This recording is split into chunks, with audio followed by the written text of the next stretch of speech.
আসসালামু আলাইকুম প্রিয় দর্শক,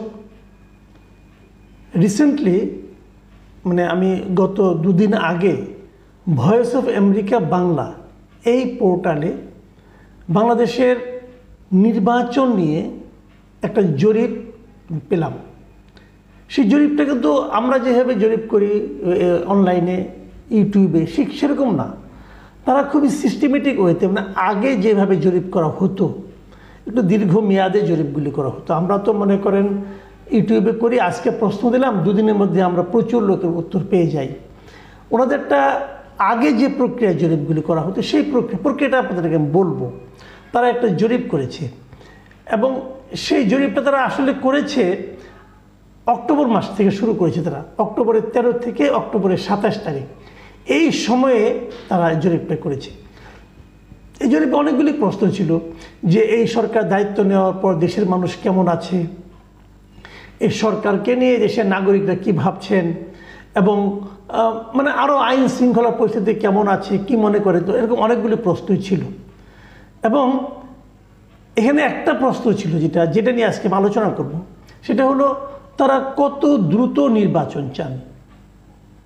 এবং এর সঙ্গে আরেকটা জিনিস রিলেটেড ছিল যে এই সরকার যে বিভিন্ন সংস্কারের কথা বলছেন, তারা এই সংস্কার সম্পর্কে কি ভাবছেন, তারা সংস্কারটা কত দিনের মধ্যে হওয়া দরকার বলে মনে করেন, অথবা এই সংস্কার আগে না নির্বাচন আগে, সংস্কারের জন্য নির্বাচনকে বিলম্বিত করা যায় কি না, এই সমস্ত প্রসঙ্গও ছিল। আমি এই প্রসঙ্গগুলোর মধ্যেই আমার আজকের আলোচনা সীমাবদ্ধ রাখব। তার আগে বলে নেই তারা এই জরিপটা কী প্রক্রিয়ায় করেছে সেটা আপনাদের একটু জানা দরকার। তারা কিছু সুনির্দিষ্ট প্রশ্নমালা রেখেছিল, সেই প্রশ্নমালার ভিত্তিতে কম্পিউটার অ্যাসিস্টেড টেলিফোন ইন্টারভিউইং এর মাধ্যমে দেশের 8টি বিভাগের 18 বছর বা তার বেশি বয়সী 1000 মানুষের মধ্যে এই জরিপটা করেছিল। এই যে বললাম কম্পিউটার অ্যাসিস্টেড টেলিফোন ইন্টারভিউ, এই জিনিসটা কি? এই জিনিসটা হলো কম্পিউটার ঠিক করে দেবে কোন নাম্বারে সে ফোন করবে। তারা অনেকগুলি ফোন নাম্বার ডাটা কম্পিউটারের মধ্যে ঢুকিয়ে দিয়েছে, কম্পিউটার ঠিক করছে যে কোন নাম্বারে আপনি রিং করবেন। তারা ওই নাম্বারে রিং করেছে এবং সেখান থেকে তারা উত্তরগুলো নিয়েছে এভাবে। তো এটাকে বলা হয় র্যান্ডম ডিজিটাল ডায়ালিং। এই র্যান্ডম ডিজিটাল ডায়ালিং পদ্ধতিতে তারা এই কাজটা করেছে। এবং আমাদের এখানকার একটা organization ORG quest research limited, এদের সাহায্য নিয়ে তারা এই কাজটা করেছে। এদেরকে তারা এই কাজে নিয়োগ করা হয়েছিল। এবং একটা জরিপের সময় সবসময় কিন্তু কিছু এরর মার্জিন রাখা হয়, যে মার্জিন অফ এরর কত % ভুল হতে পারে এই জরিপে, সেটাও তারা সবসময় যে কোনো আপনার অফিসিয়াল জরিপে, প্রথাগত যে জরিপগুলো হয় সারা দুনিয়াতে, সেখানে তারা প্রকাশ করে। এইটাতে এররের মাত্রা হলো 3.1%। খুব বেশি একটা ভুল ভ্রান্তি এটা হবে না। এই হলো জরিপ সম্পর্কে একটা ধারণা দিলাম। এখন আসেন জরিপ প্রসঙ্গে। জরিপে কি বলা হয়েছে? জরিপে প্রশ্ন করা হয়েছিল, আমি যে প্রসঙ্গগুলো আসছি, নির্বাচন তারা কবের মধ্যে চায়। সেখানে দেখা গেছে বাংলাদেশের 61.1% মানুষ মনে করে 1 বছরের মধ্যেই আগামী জাতীয় নির্বাচন অনুষ্ঠিত হওয়া উচিত। মাথায় রাখবেন 61.1%, বেশ এটা বড় একটা অঙ্ক কিন্তু। তার বেশিরভাগ মানুষ মনে করে যে 1 বছরের মধ্যে নির্বাচনটা হওয়া উচিত। তো আরেকটা প্রশ্নও ছিল যে আপনারা সংস্কার চান কিনা, সংস্কার চাইলে সংস্কার আগে চান নাকি নির্বাচন আগে চান। সেই প্রশ্নের জবাবে যারা দেখেছেন যে 65.9%, প্রায় 66%, এই মানুষ চান যে অন্তর্বর্তী সরকার যা যা সংস্কার করা প্রয়োজন মনে করবে তার সবগুলি করার পরেই নির্বাচন আয়োজন করা উচিত। এখন প্রশ্ন হলো যে একদিকে বলছে 61% মানুষ চাচ্ছে যে 61% মানুষ চাচ্ছে যে 1 বছরের মধ্যে নির্বাচন হোক, আবার বলতেছে যে 65% অথবা 66% মানুষ চাচ্ছে যে যা যা সংস্কার তারা প্রয়োজন মনে করে করার সবগুলি করুক, তারপরে নির্বাচন দেখ। একটু কন্ট্রাডিক্টরি মনে হচ্ছে না? যে তাহলে বেশিরভাগ মানুষ নির্বাচনটা 1 বছরের মধ্যে চায়, আবার বেশিরভাগ মানুষ সবগুলি সংস্কারও করতে বলে এই সরকারকে। তাহলে কি হলো? তাহলে দাঁড়ালোটা কি? দুটা কি কন্ট্রাডিক্টরি? দুটা কি পরস্পর বিরোধী কথা? আমার কিন্তু তা মনে হয় না। আমার মনে হয় এই কারণে মানুষ আসলে কী চায় এখান থেকে আপনি বুঝতে পারছেন। তারা চায় দুটো জিনিস একসঙ্গে, যে আমি সময়ও কম দেব কিন্তু আমি সংস্কারও সবগুলি করতে চাই। তার মানে দেশের মানুষ সরকারকে তাগাদা দিচ্ছে যে 1 বছরেরও কম সময়ের মধ্যে যা যা সংস্কার আপনার করা দরকার করে ফেলুন, সংস্কারের সময় বেশি নিয়েন না, এবং এই সংস্কারগুলো আপনারাই করুন। ওই সরকারি দলের পরবর্তীতে যারা সরকার আসবে তাদের জন্য সংস্কার ফেলে রাখবেন, তারা এসে সংস্কার করবে, এটা না। সংস্কারটা আপনারাই করুন। যেমন এখানে আরেকটা প্রশ্ন ছিল যে অনেকে বলছিল, অনেকে কিন্তু বলছে ইদানিং যে সব সংস্কার এদের করা দরকার কি, কিছু কিছু সংস্কার করুক, আর বা যেগুলি নির্বাচনের জন্য খুব প্রয়োজন সেগুলি করুক, আর বাকি কাজগুলো যে মানে রাজনৈতিক সরকার আসবে তারা করবে সংস্কারগুলো।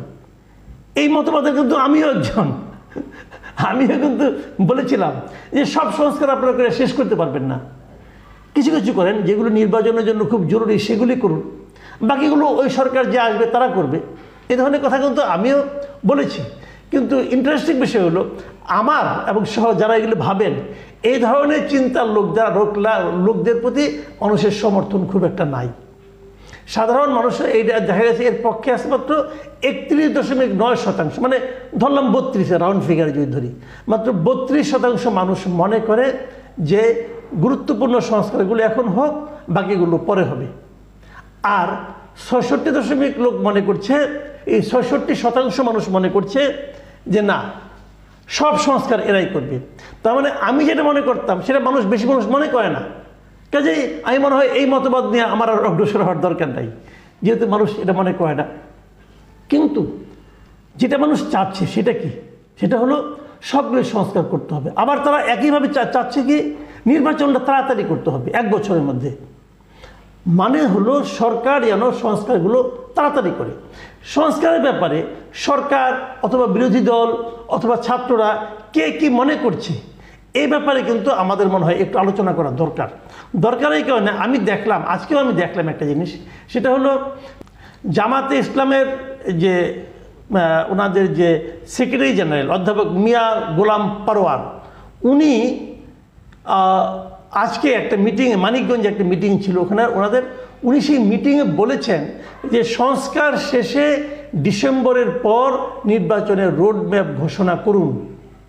তার মানে উনি আরও আগে চাচ্ছেন যে ডিসেম্বরের মধ্যে সংস্কার করেন আপনি, সংস্কার শেষে ডিসেম্বরের পর নির্বাচনের রোড ম্যাপ ঘোষণা করুন। মানে ডিসেম্বরের মধ্যে সংস্কার শেষ করুন, তারপর ডিসেম্বরের পরে আপনারা রোড ম্যাপ ঘোষণা করেন যে কবে নির্বাচন দেবেন। তো ওনার এই বক্তব্যটা খুব একটা আমার কাছে গ্রহণযোগ্য মনে হয় না, কারণ সরকার তো কখনো বলে নাই যে ডিসেম্বরের মধ্যে সংস্কার হবে। সরকার যেটা বলেছে যে আমরা ওই সংস্কার কমিশন করে দিয়েছি, সেই সংস্কার কমিশনগুলো ডিসেম্বরের মধ্যে রিপোর্ট দেবে, এবং রিপোর্ট দেওয়ার পর তারপর তারা সংস্কার মানে ওইটা নিয়ে বসবে, পলিটিক্যাল পার্টিগুলির সঙ্গে বসবে, তারপরে আরও অংশীজনদের সঙ্গে বসবে, তারপরে তারা আলোচনা করবে। সেই বিবেচনায় আমার মনে হয় মিয়া গোলাম পরওয়ারের কথাগুলো খুব একটা হয়তো বা গ্রহণযোগ্য হবে না।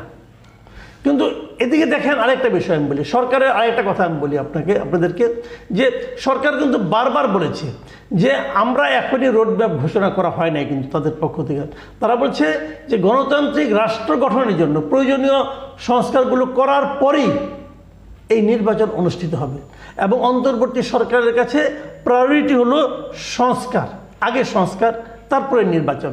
কিন্তু আপনারা মাথায় আসে নিশ্চয়ই আপনাদেরকে, গত সেপ্টেম্বর মাসের 23 তারিখে রয়টার্সের সঙ্গে একটা ইন্টারভিউ দিয়েছিলেন সেনাপ্রধান। উনি বলেছিলেন 18 মাসের মধ্যে নির্বাচন করার জন্য। 18 মাস মানে যদি সেপ্টেম্বর হয়, সেপ্টেম্বর থেকে 18 মাস, তার মানে 2025-এর পরে আরও ধরেন আপনার সেপ্টেম্বরের পরে ধরেন এখানে 3 মাস আর 3 মাস, মানে 2026-এর মার্চ এপ্রিল নাগাদ নির্বাচনের কথা উনি কিন্তু একটা দিক নির্দেশনা দিয়েছিলেন আমাদের সেনাপ্রধান।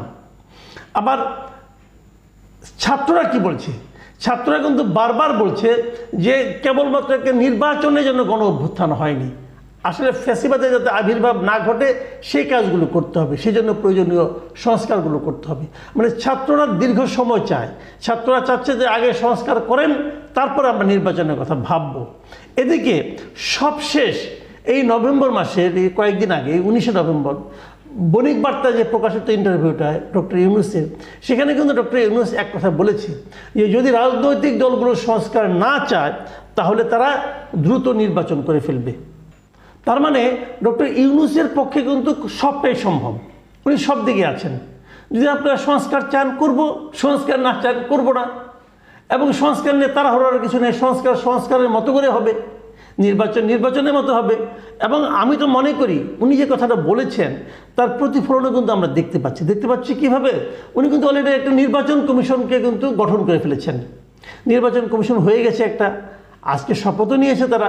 তার মানে নির্বাচনের জন্য এক ধরনের প্রস্তুতি শুরু হয়ে গেছে। হয়তো ওরা এখন ভোটার লিস্টগুলি ঠিকঠাক করবে।